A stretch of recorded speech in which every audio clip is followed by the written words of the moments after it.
natin pakbet na maraming taba. Sinisi ko yan.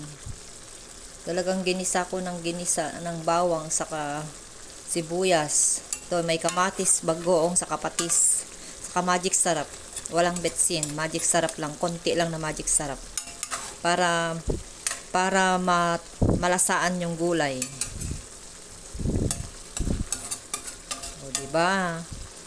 Ang simpleng pakbet.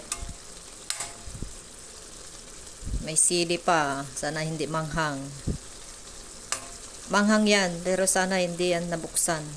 Para hindi siya manghang yung sabaw. Tikman nga natin. Ni? Iba pala yung videoan ko.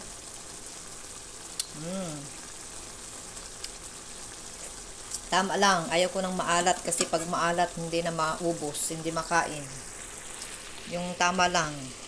Hindi siya maalat, hindi naman siya masyadong matabang. Tama lang, talagang tinansya ko talaga. Kasi pag sobrang alat naman, hindi man nauubos.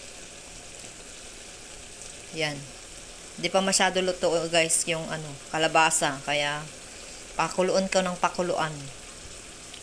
Dagdag ako ng dagdag ng sabaw pero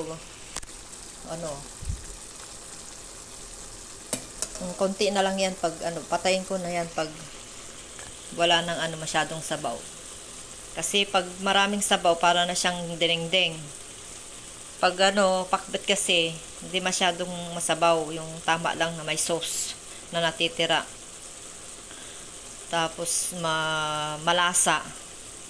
Pag dinengdeng kasi hinihigop mo yan, kailangan matabang din.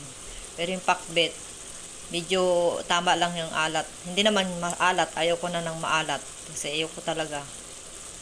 Kakakidney tayo, kidney stone pala. Bye-bye na guys. Ito ang aming ulam, pakbet. Sarap.